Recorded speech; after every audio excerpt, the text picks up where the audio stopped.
morning, guys. I was up late last night getting all of these Workforit orders boxed up because I don't like you guys to wait, you know? So the second the order comes in, I don't know if you guys noticed, whoever placed the orders last night, I was literally shipping them as fast as they were coming in. So it was a rough and late one last night, but I got them all out for you guys. Let's get the day started. I know one thing though, guys, it sure feels good to be back in the Chevy consistently. You know, she is my daily driver. And like I've said in the past, I have the 7.3 Ford that I use, you know, when I need to haul a bunch of shit that I don't necessarily want to put in the Chevy. So other than those instances, the Chevy is my daily driver. So what's on the agenda today? Well, we have a couple of things we got to get done.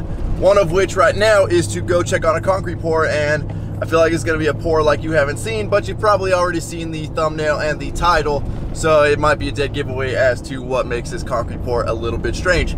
Then after that, we need to go check back in on the flagship project, and hopefully the crowd favorite Aaron is ready to give us another cameo. Now the site we're heading to with the concrete pour, it's one of my favorite job sites to go to actually. It is a residential job site, but the best part about this job site is they have a shit ton of dogs. Now if you know me personally, you know I love dogs way more than people. So any day that I get to hang around and interact with dogs on a job site, that is a good day for me. Now the driveway over here is a long, narrow driveway. Now let's see if there's a concrete truck in the way or not. And of course there is. So we had to leave the truck up here and make the long walk down the steep hill. So this property is actually really badass, and it's kind of it's a property I'd love to own. Just the amount of space they have, the way the house is up on a hill and overlooks the rest of the yard. It's pretty slick. And then just over to my side over here is a giant horse boarding stables, horse stables, whatever you want to call it. So you kind of got the best of both worlds over here.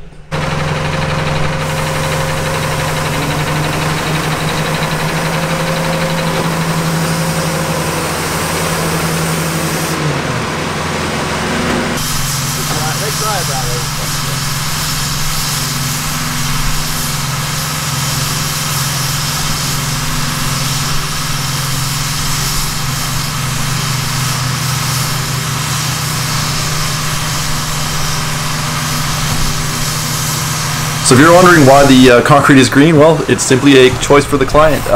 She wanted green concrete. It definitely would not be my first choice, but the client gets what the client wants.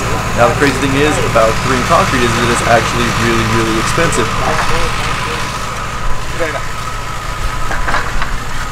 Roll it over. We'll just run him down now. I got plenty up here, so pull back. So the way the price structure works for concrete color-wise is the darker or more color you add, the more expensive it is. So obviously black being the darkest and takes the most amount of color and added, it is the most expensive concrete out there. Now green is not that far behind. This actually costs about 3 times as much as what normal concrete would cost. I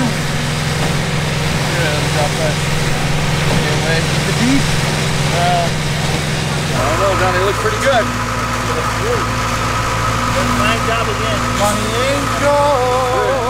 Well guys, as you can see, it was a good thing I showed up when I did. The pump's having issues, so the pump operator has to run it from the pump. The remote's not working, it's having like weird surging issues. So had to jump in, grab the end of the hose, help them finish out. But now, I don't know if you saw in the background there, we're spraying a white retardant on top of the green concrete. What that retardant does is it keeps the smooth layer on top of the concrete, or the cream, from fully hardening. Sorry, I'm fucking out of breath. Whew, that's a long hill right there. I don't do cardio. I'm not good at this shit. So anyways, keeps the cream on top of the concrete from fully drying. So we can either wash it off the same day, or we come back the next day and we wash all the cream off. And what that reveals is a nice sandy looking concrete. We call it sand finish.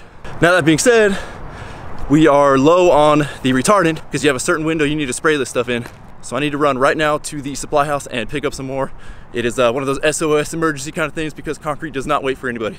But now that we know the old Dmax is a certified race truck, I think we'll make it in time. So to go back on the sand finish, now a lot of you are probably familiar with stamped concrete. You know, they stamp in like a stone pattern, or even nowadays they're stamping in a wood pattern. And all that's great and it looks great for about the first 6 months to a year you own it. The maintenance on stamped concrete is it's insane, and most people don't do it. So if you are not planning on keeping up with it, and by maintenance I mean sealing it all the time, you are going to run into issues where Number one, it's gonna fade, all the sealer's gonna peel off, it's just gonna look like garbage, and you're gonna end up doing what most people have to end up doing, and that is painting your concrete, because that's really the only way to salvage it after it's gone that far.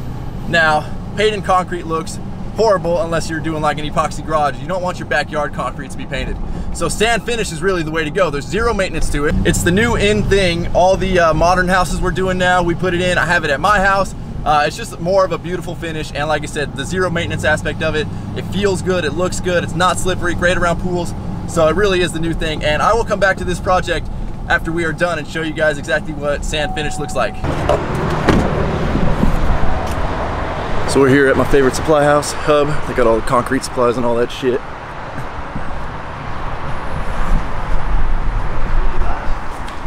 Oh, you're famous now.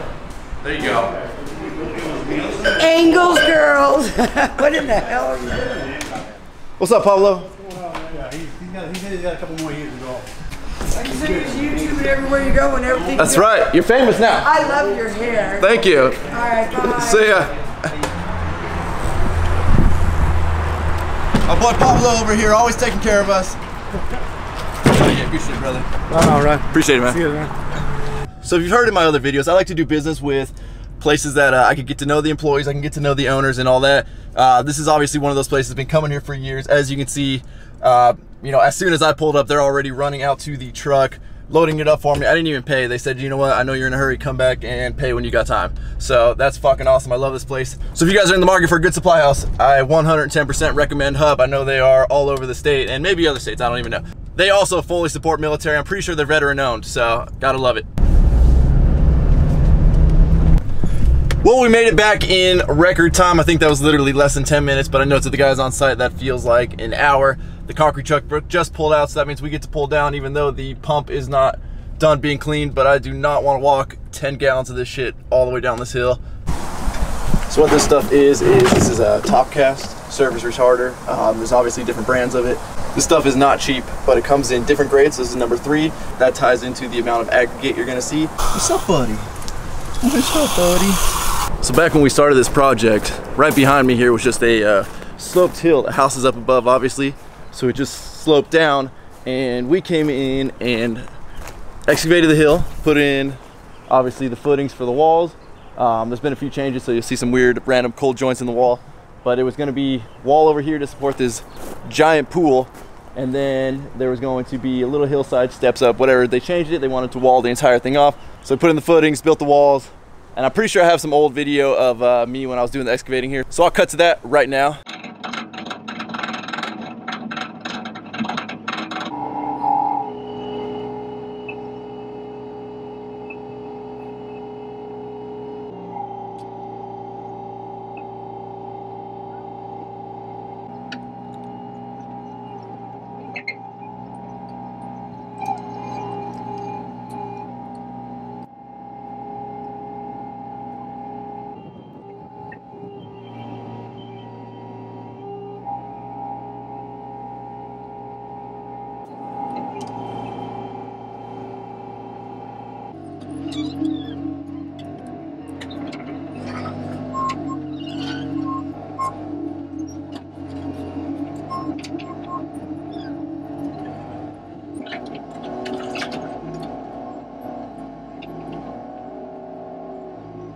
Here's this sweet property. So the house is up there, come down, big shed here, basketball court here.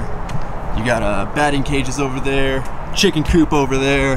Let me go see if I can find all the pups for you guys. Got some big old cocks in there. The camera will focus on them. Then we got this girl Luna here. She's a pretty sweet pup. What's up, girl? What's up? I don't know where the rest of the pups are. So they have a big ass lab and then they have a big ass Rottweiler. And normally they're in here with Luna when we're doing something they can't be walking in. I mean, the cool thing about this property is the dogs get to free roam. So, but obviously when we're pouring concrete, we don't want them walking in it. So they usually throw them in the batting cage, let them hang out.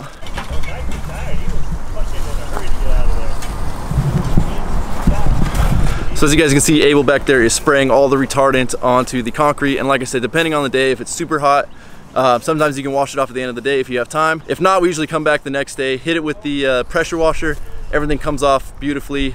But you guys can see this huge ass pool they put in here. This thing's massive. Then over here we're gonna be building a deck off the back side of the pool, level with the roof of the shed down there. And then at some point over here, we're building a room addition of the house. So, a lot of work going into this place, but you can see, I mean, overlooking your yard and all that, like this is a pretty badass property. The personas in the internet, ¿te gusta tú? ¿Ah, sí? Muchas ladies. Ay, hijo. ¿Cuántas ladies ahorita? No, ya no muchas son. No, ¿cuántos no muchas? Nomás 2 extra. ¿Dos extra? Sí. ¿Por qué no más? Primero tú tienes 4, 5. Aquí hay un Casanova. Oh, sí. Sí. Oh, en mi video. Ajá. Oh, sí, todas las personas te gusta tú, chava. Ay, hijo. Bien, hey, maybe más ladies aquí en la cámara. No. ¿Qué dice que las ladies? Ah, Tiene dinero. que mucho amor, mucho cariño. So here you guys can see what stamped concrete looks like, and this has not been maintained. So you can see the sealer coming up. It looks dull, you see all the blotchiness. So this is why you opt for sand finish. It just looks a whole lot better, zero maintenance. So all this at some point is coming out to match all that. Come on, babe, I'm making everybody famous right now, babe. Go ahead on. 15 babe. minutes of fame. 15 minutes of fame, showcase your Go work. ahead on. Look at my work. Go ahead. Well guys, just like that, we're in and out. We need to run over to the flagship project now. Whew, it's a little warm of a morning.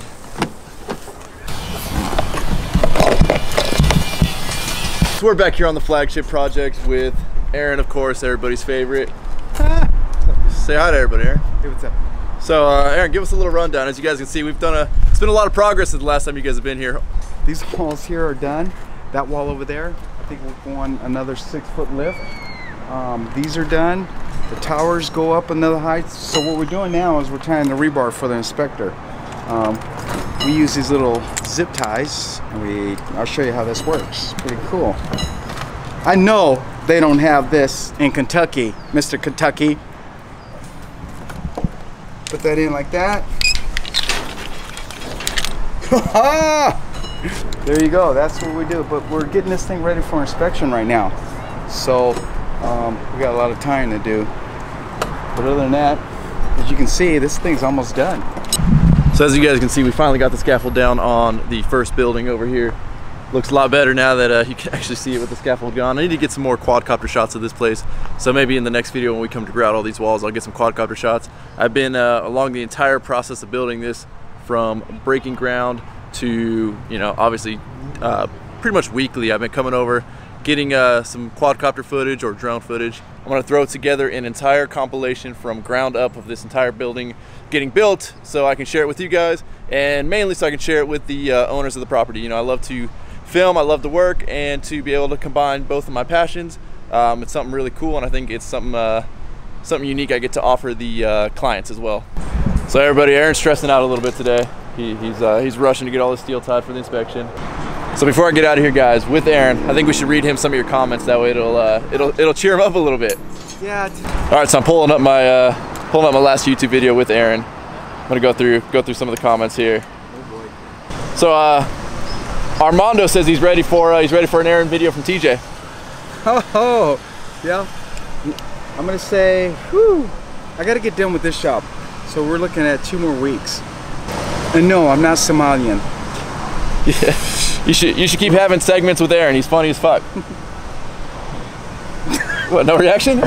No reaction to that? All right, Aaron.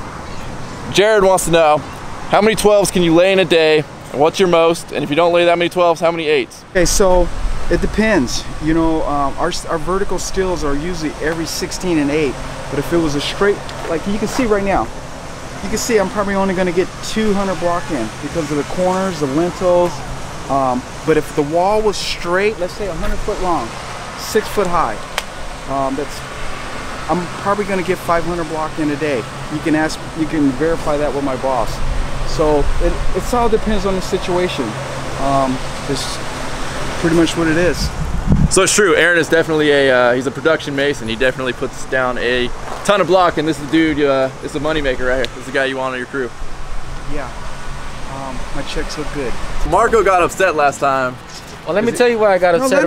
Let him fucking finish. Well, so this is secondhand information from Aaron. Apparently you didn't get enough TV time And you got edited out of the last video for some parts? Yeah. I'll tell you why I'm pretty chapped today. Cole said we're a bunch of baby ducks. But I'd rather be an ant than a baby duck. So, does that make any sense? Okay, we're talking about something else. What are we talking about? All right, guys, we just had a quick check-in over here. You guys know we've been, knock the hat straight. You guys know we've been having issues with the architect on this project the entire time, and well, we had another one. And of course, she didn't want to provide, or she was just fighting everybody on sending us an email with a change to some drawings that we needed. So, I guess apparently she wouldn't reply to emails, wouldn't reply to text messages, phone calls, whatever. She just kind of went MIA again, as she always seems to do.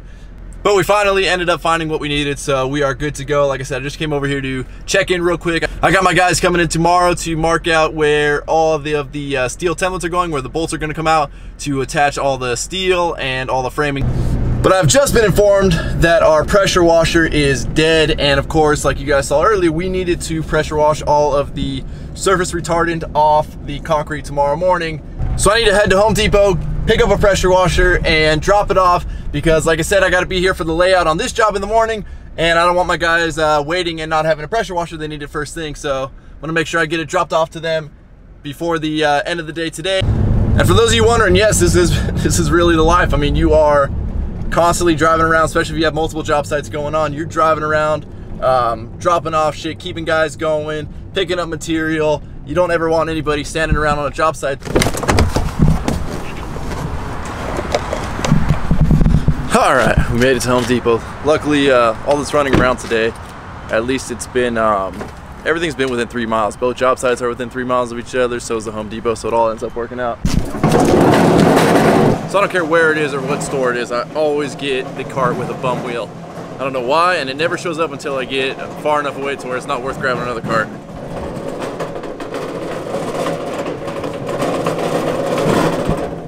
Story of my life.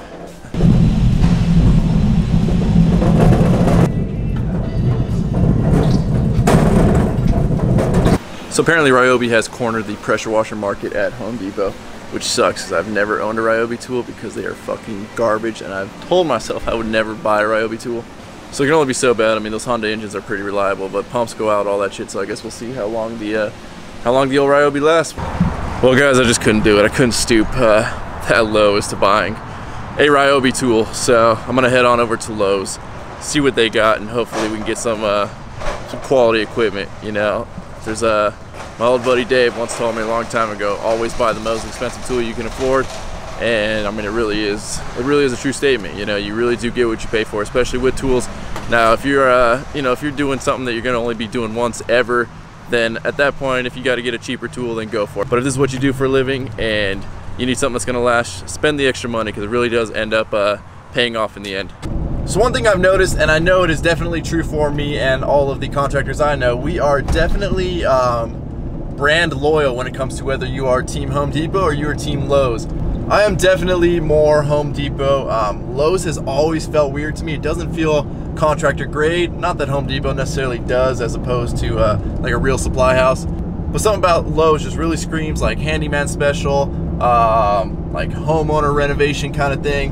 Whereas Home Depot has always felt a little bit more contractor grade. So that being said, comment down in the comment section. What are you guys? Are you guys Team Home Depot or are you Team Lowe's? All right, let's try this again. We're over here at Lowe's, and see if we can get us a pressure washer.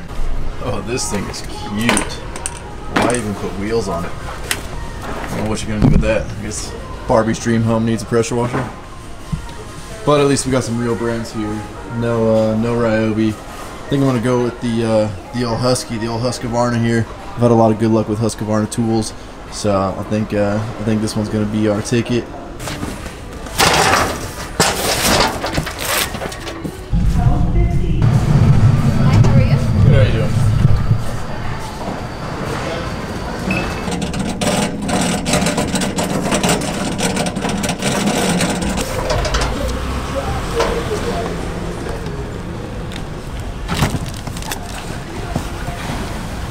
Alright guys, with that we are going to call it a day.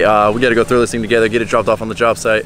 So So I want to thank all of the old subscribers and all the new subscribers, and if you have not subscribed yet, please click the subscribe button now, and remember, if there's anything you want in your life, you got to be willing to work for it. Damn.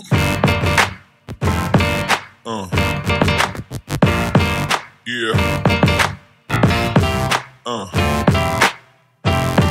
Yeah.